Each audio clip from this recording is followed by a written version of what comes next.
Diamond Harbour সিটে নওশাদ সিদ্দিকী রাজি হলেন না। ওনার যে বক্তব্য সেটা কংগ্রেস এবং সিপিএমের পক্ষ থেকে সহযোগিতা না আসার জন্য নানা রকম ডিলে হচ্ছিল, সে কারণে উনি সরে দাঁড়ালেন।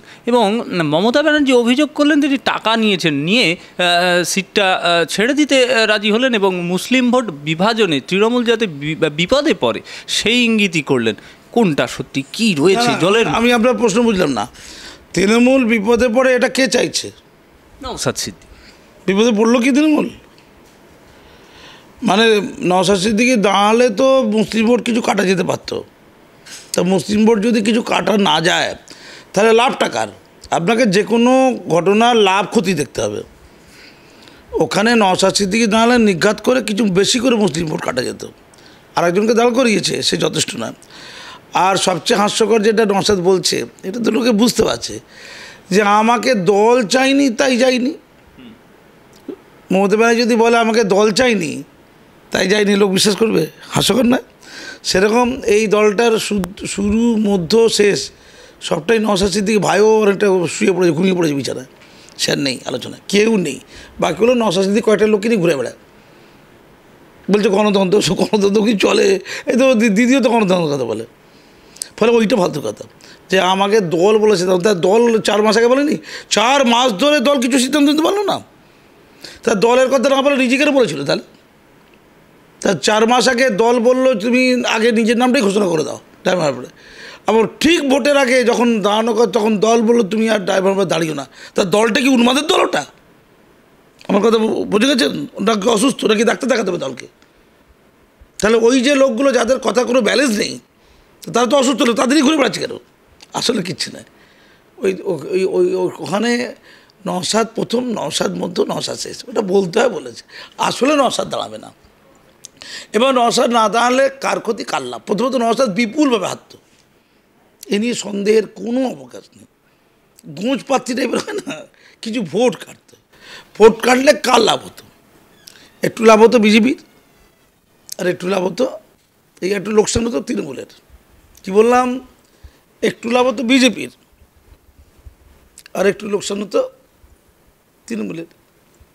কেউ একদিন ওই ওদের দিকে মজনু বলে কে দাঁড়িয়েছে, সে বলছে আমি হারিয়ে দেখিয়ে দেবো, আমার সাথে আমি চলে যাব লোকসভায়। ছিলাম আমি আলোচনাতে, ও ছিল। আমার তো হাসি লাগছিল, এখন তো হাসতে তো বারণ নেই। কত ভোট পাই কটি ভোট দেখে নেবেন।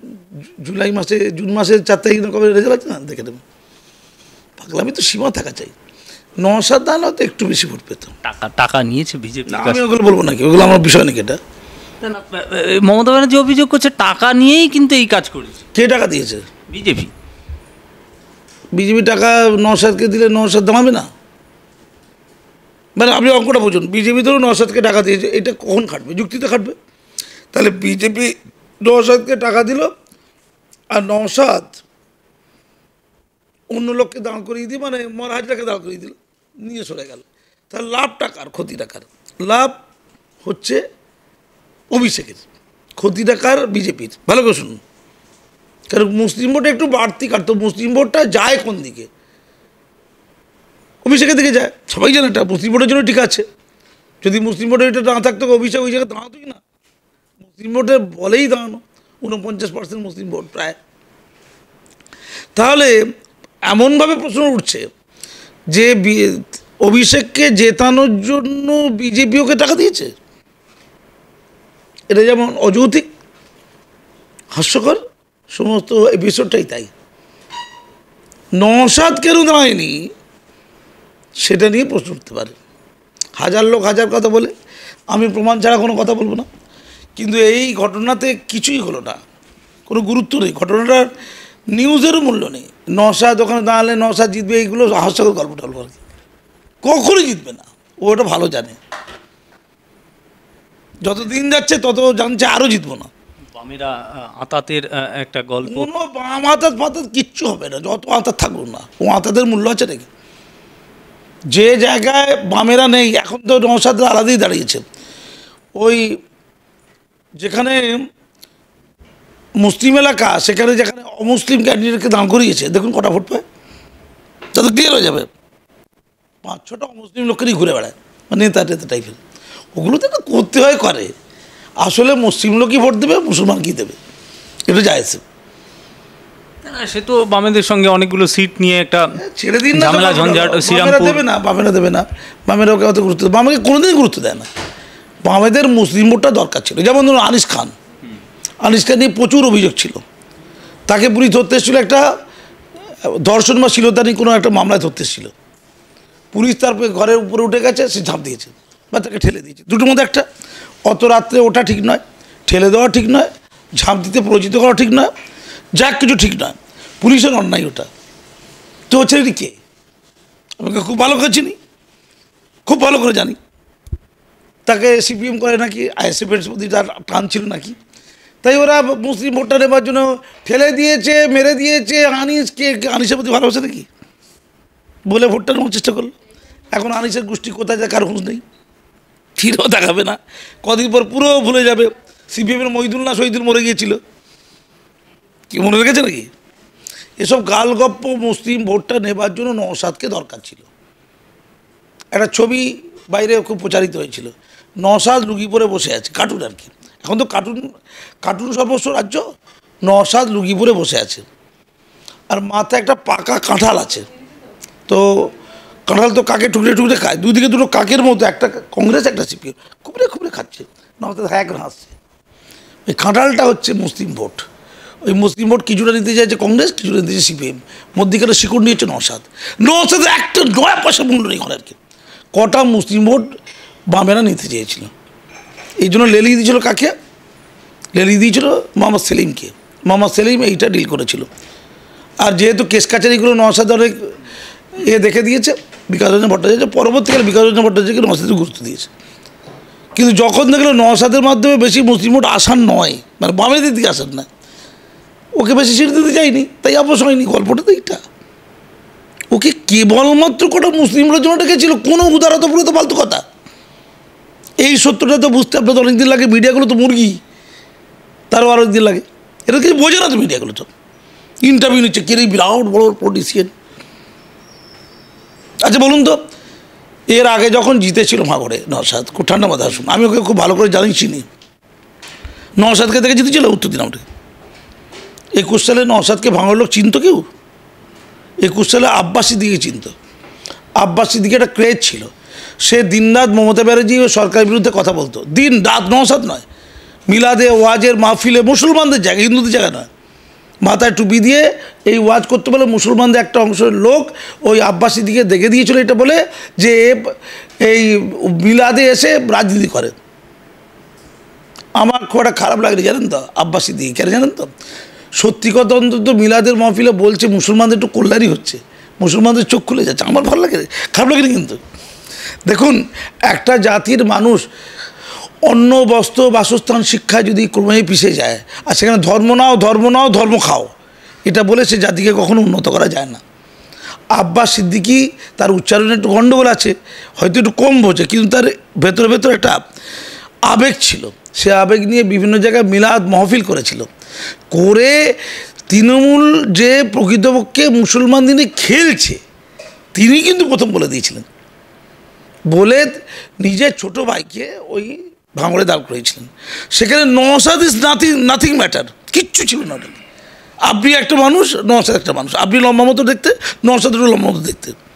সে পীর পরিবারের ছেলে, তার একমাত্র পরিচয় ছিল যে আব্বাস সিদ্দিকীর ভাই। ক্লিয়ার? জোট টোট হলো, স্প্ল্যান্ডার্ড বড় সভা হলো, আব্বাস সুন্দর বক্তব্য রেখেছিল, নওশাদ নয়। মনে পড়ে তো? বেশ গুছানো বক্তব্য রেখেছিল না? দেখেছিল, কিন্তু ভুললে চলবে না। তারপরে সিপিএমের জোট হলো, জোটের প্রার্থী হিসেবে এখানে দাঁড়ালো নওশাদ কিন্তু জিতলো। কেন বলুন তো? ওখানে দুটো গ্রুপ ছিল, খুব ঠান্ডা মধ্যে বুঝতে হবে। এক হচ্ছে আব্বাসের গ্রুপ, আব্বাস হচ্ছে পীরজাদা, তাদের অনুগামী কিছু ছিল। আর হচ্ছে তোহা সিদ্দিকীর গ্রুপ। তোহা সিদ্দিকী তার মধ্যে বিভিন্ন কারণে ভিলেন হয়ে গেছিলো মুসলমানদের কাছে। তোহা সিদ্দিকীর সঙ্গী কারা ছিল, অনুগামী কারা ছিল? ওই শওকাত আর আরাবুল।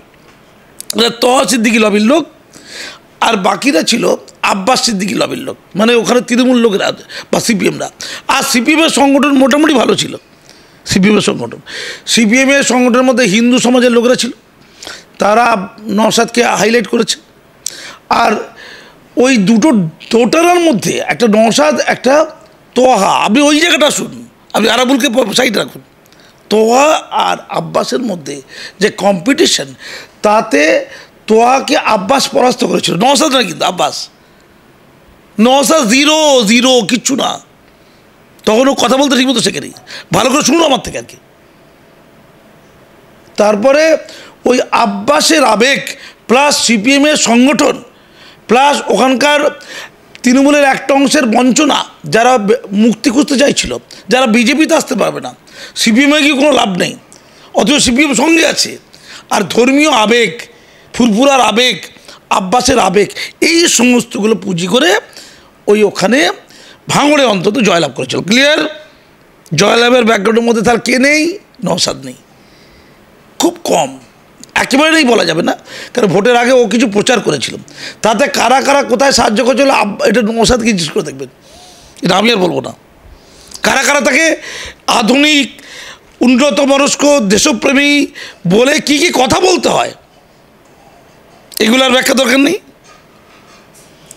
এবার নওশাদ জিতে গেল, জিতে যাওয়ার পর তার জনপ্রিয়তা ওখানে এতটাই ভঙ্গুর ছিল, মানে এত সৈন্যবাহিনী তখন ছিল না তার হয়ে, এত ভঙ্গুর ছিল যে ঘর ভাড়া দিচ্ছিল না তাকে। লোক ঘর ভাড়া দিলে ওই শওকত ঝামেলা করছিল, আরাবুল্লাহ ঝামেলা করছিল, ঘর ভাড়া পাচ্ছিল না।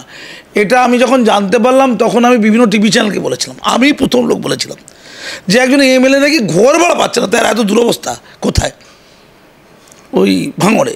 এবং ওই আমাদের নামটা হচ্ছে তোহা সিদ্দিকী, এক সময় আলাপচারিতা বলেছিল, ওয়াজ করতে গিয়ে বা একটু আলাপচারিতা, ওই ফুরফুরাতে বসে, আমার কাছে তার ভিডিও আছে, যে তৃণমূলের বিরোধিতা করে নওশাদ যা করেছে আমার ভাইপো, আল্লাহ তাকে এত অপমান করবে, এত অপমান করবে, এত অপমান করবে যে ফুরফুরার কোনো লোক আর করে রাজনীতি করার কথা ভাবতেই পারবে না, এত অসম্মান করছে। তাই নওশাদকে প্রতি মুহূর্তে অসম্মানে দগ্ধ হতে হচ্ছে। দেখো পার্টি করবে, এমএলএ হয়ে যাবার পর এটা বলছে তোহা সিদ্দিকী। তার মানে নওশাদের অবস্থা অত্যন্ত সঙ্গীন ছিল। কার চোখে? তোহা সিদ্দিকীর চোখে। এমএলএ হয়ে যাওয়ার পর তখনও লাইট আসেনি, জিতে পর। পরবর্তীকালে বিভিন্ন লোক কারা কারা সাহায্য করছে আমি বলবো না, মিডিয়াগুলো তাকে হাইলাইট করতে আরম্ভ করলো, তার পেছনে কারণ কি আমি জানি, ব্যাখ্যায় যাব না। মিডিয়াগুলো কেন দৌড়লো আমি জানি, ব্যাখ্যায় যাব না। তারপরে কারা কারা তাকে সাথ দিল আমি জানি, ব্যাখ্যায় যাব না। তারপরে গ্রেপ্তার হলো, গ্রেপ্তার হয়ে যাওয়ার পরে সব বিরোধী দলগুলো এক স্বরে নওশাদ চাই, নওশাদ ভাই, নওশাদ চাই, নওশাদ ভাই। নওশাদ তখন সুন্দর করে কথা বলাও শিখে গেছে, পাকাপোক্ত হয়ে গেছে আর কি। তারপরে শতরঞ্জকে খিলাড়ি হয়ে গেল, কোথায় কী করতে হবে না করতে হবে টেকনিকগুলো জেনে গেল। পাশে বামেরা বেশ দৌড়ও হয় রাজনীতিতে, অনেক কিছু শিখে গেল। আগের লোকদের আর দরকার হলো না, নিজেই স্বয়ংসম্পূর্ণ হয়ে গেছে তখন। এখন সুন্দর নওশাদ মানে বাংলার আগামী ভবিষ্যৎ বলছি না, আমি আপনাকে বলছি এবারের যে বিধানসভা ইলেকশন হবে, বিজেপি যদি খুব ভালো রেজাল্ট করবে ওটা আলাদা, যদি খুব ভালো রেজাল্ট না করে, যদি 26-এ কোনো চ্যালেঞ্জের মধ্যে তৃণমূলকে পড়তে না হয়, যদি পড়তে না হয়, তাহলে তৃণমূল আবার ভালো রেজাল্টই করবে। সেক্ষেত্রে ভাঙড়ে কোনো পরিস্থিতি নওশাদ জিততে পারবে না, নওশাদ শূন্য, আর কোথাও জেতার সম্ভাবনা নেই, আর কিচ্ছু নেই, শূন্য। কারণ গোটা রাজ্যে আইএসএফ সর্বত্রই মার খাচ্ছে, নওশাদরা পাশে রাখতে পারছে না। শুধু ভাঙড়ের ক্ষেত্রে কিছুটা পাশে দেখেছে। আর ভাঙড়ে কী লাভ হয়েছে, ভাঙড়ে কী কী কল্যাণ হয়েছে, অকল্যাণটা বলে দিই। গোলাগুলি খুন খারাপি আগেও ছিল, এত বিভৎস কিন্তু ছিল না। এই দুটো বাহিনী, দুটো বাহুবলী যখন সামনে সামনে লড়াই করে না, তখন খুন খারাপিটা বেশি হয়। একদিকের বাহুবলী শত যাচ্ছি না, সেটা হচ্ছে আইএসএফের বাহুবলী, অন্যদিকে তৃণমূলী বাহুবলী। দুটো বাহুবলীর সম্মুখ সফর, বেশ কিছু লাশ। তাহলে ফলটা কী হলো, ভাঙড়ের মানুষের কল্যাণটা কী হলো? কোটা লাশ, নিটফল কী? শুধুমাত্র নওশাদের হিরো হয়ে ওঠা। নিটফলটা কি, রেজাল্টটা কি? ওদের লাশ, ওদের খুন খারাপি, ওদের ভাঙচুর, পারস্পরিক ঘৃণা আরও বাড়ল। মানে ভাঙড়ে আগেও ছিল, তার চেয়ে অনেক গুণ বেড়েছে 21-এর পরে। লাভটা কার হয়েছে? একমাত্র লাভ হয়েছে নওশাদের হিরো হয়ে ওঠা। ক্লিয়ার? রাজনৈতিক লাভ হয়েছে, আমি অন্য লাভের কথা বলবো না। তার জন্যই তো নওশাদকে আমি ইন্টারভিউ নিচ্ছি, ওটা কি ইন্টারভিউ বিষয়? আপনি মুসলমান কোনো ছোটোখাটো অনেকগুলো মুসলমানদের পলিটিক্যাল দল আছে জানেন তো, আপনি কাউকে এবং ইন্টারভিউ চাইবেন কি চাইবেন না, নওশাদকে চাইছেন। তার মানে মিডিয়া তাকে এত জনপ্রিয় করে দিয়েছে, মিডিয়া করেছে। আরও কিছু কিছু লোক আছে পলিটিক্স করে, কেউ ন্যাড়া হয়ে গেছে, কোনো গ্রহণযোগ্যতা, কিন্তু মিডিয়া থেকে এমন করে যে মনে হচ্ছে এই কালকে প্রধানমন্ত্রী হয়ে যাবে, যেন মনে হচ্ছে কালকে মুখ্যমন্ত্রী আর প্রধানমন্ত্রী হয়ে যাবে। মিডিয়া করে দিচ্ছে এটাকে, মিডিয়ার কাজ এটা, কাউকে তুলতে হবে কাউকে ফেলতে হবে, এটা মিডিয়ার একটা মহান কাজ। কেন করেছে না করে জানি না। প্রশ্ন হচ্ছে এই যে আগামী বিধানসভা ইলেকশনে ভাঙড় থেকে জিততে পারবে কিনা সেটা লাখ টাকার প্রশ্ন। কারণ এখন আব্বাস আর আলোচ্য বিষয় নয়, এখন নওশাদ আলোচ্য বিষয়, নওশাদের মুখটা আলোচ্য বিষয়। সেইটা সিপিএমের সাথে সম্পর্ক তলানিতে চলে যাচ্ছে, ওরা নিচ্ছে না। কারণ ওই যে কাঁঠাল ভেঙে খাওয়া, কাঁঠাল শেষ হয়ে গেছে, কাঁঠালে কাজ হচ্ছে না, খুব ঠান্ডা বাজা বুঝুন। তাহলে আগামীতে যদি ভাঙড়ে ওর এমএলএ পত্র যায়, তাহলে ওকে অন্যভাবে টিকে থাকতে হবে, এখনই কোথায় অ্যাডজাস্টমেন্ট করতে হবে, তার রাজনৈতিক প্রাসঙ্গিকতা বেঁচে রাখতে হবে। কেউ কেউ তার বিরুদ্ধে উল্টোপাল্টা অভিযোগ করে দিয়েছে, তাকেও বাঁচতে হবে। গ্রেপ্তার হয়ে গেলে তখন যদি আর পাশে কেউ না থাকে, বামেরা তা রইল না, বিরোধীরা রইল, কেউ রইল না, ওর পাশে তার থাকবে কি? তখন গ্রেপ্তার করে দিল, অনেকে তো হই করেছিল, হই করে যদি বন্ধ হয়ে যায়, যদি এইসব পলিটিক্যাল দলগুলো দূরে চলে যায়, বিরোধী দলগুলো, তখন মিডিয়াও পাশে থাকবে না। গেল যা যা সব গেল, সব গেল, তখন কিন্তু সংকট হয়ে যাবে। তাই উনিও তো এমন কোনো অঙ্ক করছেন, এমন কোনো দিকে ওনার গতিবিধি থাকলেও থাকতে পারে যেখানে উনি অস্তিত্বটা বজায় রাখতে পারবেন। কথা ক্লিয়ার? আমি আর ব্যাখ্যা দিলাম না। পরে অন্য জায়গা থেকেও টিকিট পাবেন, বেঁচে থাকবেন, মন্ত্রী হয়ে যেতে পারেন, তাহলে তার অস্তিত্ব বজায় রইল। একটাই রাস্তা আছে, অর্জুন সিংকে তো মনে পড়ছে, একটাই রাস্তা আছে, টিকিটটা না পেলে আর টিকিটটা পেলে। ক্লিয়ার? আর রাত দিয়ে আদর্শ কথাটা তাকে তুলে রাখুন। আমি তো আদর্শ দেখতে পাচ্ছি, ওটা তার কাছে আপনাদের ঘরে, ওই তাকে আদর্শ তুলে কথা বলুন। আদর্শ যাদের আছে তাদের আমাদের মতো করুণ দশ হবে, আমাদের মতো করুণ দশ হবে, বলে দিলাম আর কি। কেঁদে কুল পাবে না, চোর চিটিং বা ছ্যাঁচড় মিথ্যাবাদী হতে হবে, ঢপবাজ হতে হবে। সেটা অনেকটা অনেকে শিখে টিকে গেছে, ওরা জানে, টুপি টাপা দেওয়া সব জানে। আর টাকা সংগ্রহ, ধরুন যদি কোনো কারণে গুরুত্ব কমে যায়, টাকাও তো আসবে না। পলিটিক্স করতে গেলে তো টাকা লাগে, পলিটিক্সটা করতে গেলে তো টাকা লাগবে রে ভাই, হবে কোত্থেকে? আব্বাস সাহেব চুপ হয়ে গেছে, একটু ভেবে দেখবেন, কি খোঁজ নিয়ে দেখবেন, যিনি আসল লোক তিনি কোথায়? এটা নিয়ে আপনার মাথায় কি কিছু লেগেছে? কিছু না লাগেনি। আমার বক্তব্য একেবারেই ভুল কথা যে বিজেপি আইএসএফকে বলছে যে তুমি দাঁড়িও না, একেবারে ভুল কথা। অন্য কেউ হয়তো বলছে দাঁড়িও না, সেখানে ওর অঙ্ক আছে, কোথায় আমার লাভ। ভাঙড়টা পরে বারে যার থেকে যেভাবে হোক যাতে বেঁচে রাখতে পারে, বেঁচে পড়তে থাক বাবা, আমার অন্য কিছু যাক, বাকিটা বেঁচে পড়তে থাক। আর ওই যে ন্যাড়া হয়েছে যে ছেলেটা, সে তো বলেছিল পৃথিবী উল্টে গেলো, আমি যাবো না বিজেপিতে। শুনে রেখে দিন, যেদিন থেকে ওই কংগ্রেসের নেতার বিরুদ্ধে বলা শুরু করলো, ওটা ছিল একটা গিমিক, যে একটু তো বলতে হবে কিছু, খারাপ খারাপ খারাপ বলতে হবে। তারপর দিন থেকে বিজেপি লোকের সাথে যোগাযোগ ছিল, মুখে কিন্তু বলছিল। এই ঢপবাজি বাঙালি জাতিকে দুনিয়ার লোক চিনে গেছে। মিডিয়াগুলো কোথায় চিনে ভাই জানি না, টানিটা এক গাদা ঢপবাজ, চিটিংবাজ, ফ্রড। আমাকে টকশোতে বসতে হয় তাদের সাথে, দুর্ভাগ্য এটাকে।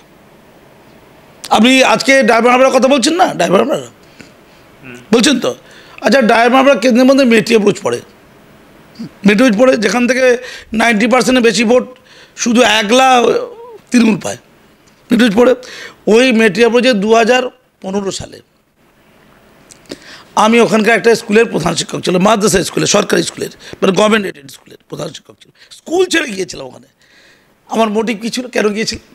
প্রকৃতপক্ষে ওই রকম একটা অন্ধকার জায়গায় গিয়ে আলো ফোটাও বলে একটা নোবেল মিশন নিয়ে গিয়েছিলাম। এমনি জানি, কিন্তু এমনি তো মাইনের বাচ্চা ভালো ছিলাম তো, আমি যাবো কেন? আমি স্কুল ছেড়ে কেউ মাদ্রাসা যায়? আমি তো স্কুলের টিচার, হেডমাস্টার হয়ে গেছিলাম, হেডমাস্টার হয়ে।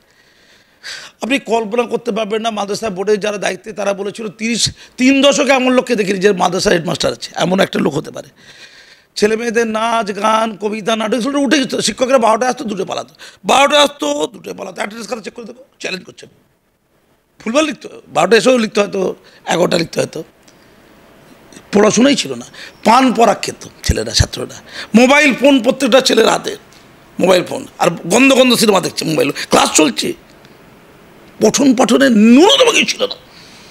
আমি গিয়ে শিক্ষকদের প্রতি মানুষ করা শুরু করলাম, ওদের খেপে গেল একটা দল, শিক্ষকদের ডিসিপ্লিন করলো। আগে শিক্ষক, আগে নিজে, হেডমাস্টার নিজে, তারপর শিক্ষক। আমি তো ভালো করতে গিয়েছিলাম। তারপরে ছাত্রদেরকে ডিসিপ্লিন করা, ওখানকার ছাত্রীরা বিশেষ করে সীমাহীন সুরক্ষা পেয়েছিল। তারপর নাচ গান কবিতা নাটক, ওখানে ভোকেশনাল ট্রেনিং চালু হয়ে গেছিলো, নার্সিং ওই কী বলে টেলারিং ফ্লারিং সব শুরু হয়েছে, মোবাইল রিপেয়ারিং সব শুরু ছিল আগে থেকে, আরও সুন্দর করেছিল। ঠিক আছে, স্কুল তৈরি করা, মাধ্যমিকে উচ্চ মাধ্যমিক করার যে জায়গা কেনা শুরু হয়ে গেল, উচ্চ মাধ্যমিক করো বলে। ক্যাম্পেনিং প্রচার, কবি সম্মেলন হতো স্কুলে, কবি সম্মেলন, মাদ্রাসায় কবি সম্মেলন শুনেছে কোথায়? পশ্চিমবঙ্গে, ওখানে হতো। নাটক হতো, নাটক। রবীন্দ্রনাথের জন্মদিন জীবনে কোনো হয়নি। ছবি দিয়ে মালা দিয়ে রবীন্দ্রনাথের বিবেকানন্দ জন্মদিন উদযাপন করছিল, ওটা হচ্ছে হিন্দুত্ববাদী লোক, আমার বিরুদ্ধে অভিযোগ হয়ে গেল। আর সবচেয়ে বড় জাতীয় সঙ্গীত ওখানে কোনোদিন প্রার্থনা কর, চ্যালেঞ্জ করে বলছি, একটা দিনও প্রার্থনা সভায় জাতীয় সঙ্গীত হতো না। অনন্ত অসীম প্রেমময় তুমি বিচার দিনের স্বামী, এই গানটা হতো, ইসলামিক ধরনের গান একটা আর কি, প্রার্থনায় হতো। আমি বলেছিলাম ওটাও চলবে, ইসলামকে আমি ছোটো করবো না, চলবে, তার সাথে জাতীয় সঙ্গীতও চলবে। তখন খাগড়াগড় বিস্ফোরণ হয়েছে, বর্ধমান ব্লাস্ট, মুসলমানদের দেখে দিচ্ছে, মাদ্রাসাকে দেখে দিচ্ছে। আমি না, আমার মাদ্রাসা জাতীয়তাবাদী রাষ্ট্রবাদী মাদ্রাসা হবে, এটা ছিল আমার বক্তব্য। তখন রেগুলার লিখতাম, এগিয়ে থাকা খবরের কাজগুলোতে, প্রায় এগিয়ে থাকা টিভি চ্যানেলে বসতাম, এই সরকারের অন্যায়ের বিরুদ্ধে প্রতিবাদ করতাম, মৌলবাদীর বিরুদ্ধে লিখতাম, সন্তাপের বিরুদ্ধে আর্টিকেল লিখেছিলাম, সেটাও ছিল অপরাধ। মৌলবাদীরা এলো, স্কুলটাকে ঘিরে ধরলো, আর আর্লি ম্যারেজ 100-র বেশি বন্ধ করেছিলাম। 6-এ 7-এ পড়তে পড়তে বিয়ে হতো মেয়েদের, 6-এ 7-এ পড়ছে, শতাধিক, একটা দুটো নয়, শতাধিক। সবচেয়ে দোষ করেছিল শিক্ষকদেরকে মানুষ করতে গিয়ে, শিক্ষকদের একটা অংশ বিরুদ্ধে চলে গিয়েছিল আমার টিম একদম। পরে ম্যানেজিং কমিটি 2 নম্বরের কাজ বন্ধ করে দিয়েছিলাম, ম্যানেজিং কমিটির, যেটা হয়ে থাকে। চারিদিকে একটা শত্রুর বুহ তৈরি হয়েছিল আমার। তারপরে বিপুলভাবে গার্জেনরা ছাত্ররা ভালোবাসত আমাকে, সীমাহীন প্রেম ভালোবাসা, আলো খুঁজে পেত। স্কুল ছেড়ে লোক মাদ্রাসা ভর্তি হতো, ছাত্র সংখ্যা ডবল হয়ে গেছিলো। এখন খোঁজে দেখুন, আমার শোনা হচ্ছে ছাত্র সংখ্যা হাফে এরকম হয়ে গেছে। বর্তমান যিনি হেডমাস্টার ছিলেন মৌলবী টাইপের মানুষ, তিনি বলছে স্যার যেদিকে তাকাই শুধু আপনার উন্নয়ন দেখতে পেয়েছি, আর শৃঙ্খলা বলে কিচ্ছু নেই। শিক্ষকরা যে কত নোংরা আমি ঢুকে বুঝতে পেরেছি, এরা কত নোংরা জাতি শ্রেণী। শিক্ষকদের একটা অংশ, সবাই নয়, তার মধ্যে হিন্দু শিক্ষকও আছে, তারা ফাঁকিবাজ, তাদের ফাঁকিবাজি বন্ধ করে দিয়েছিলাম। একজন ক্লার্ক আছে, পিয়ন আছে, তাকে ওখানকার লোকেরা বলতে এই হিন্দু বাচ্চা, হিন্দু বাচ্চা, সাইকেলও আসতো, তাহলে গৌতম হিন্দু বাচ্চা, হিন্দু বাচ্চা, হিন্দু বাচ্চা। আমি ওখানে মিটিং করে বলেছিলাম ওনাকে হিন্দু বাচ্চা বললে আমি কিন্তু একেবারে লকাপে ঢুকিয়ে দেবো। সেও আমার পাশে দাঁড়ায়নি, সে বলছে স্যার মৌলবাদী দাপট। যারা আমার জন্য কাঁদতে চেয়েছে তাদেরকে বলেছে ছেলে মেয়েদের বের করে দেওয়া হবে। ছাত্রছাত্রীদের কাঁদছিল আমাকে হামলা দিয়ে, আমাকে হামলা করেছে 1000 জন ঘিরে ধরে, পুরো প্ল্যান করে। প্রধান অস্ত্র কি? আমি হিন্দুত্ববাদী গান চালু করেছি প্রার্থনা সভায়, আমি হিন্দুত্ববাদী গানকে গুরুত্ব দিয়েছি প্রার্থনায়। ভারত ভাগ্য বিধাতা আছে জনগণ মনতে, ওটা চলবে না, ওটা অপবিত্র করেছে মাদ্রাসাকে, অপবিত্র করেছে।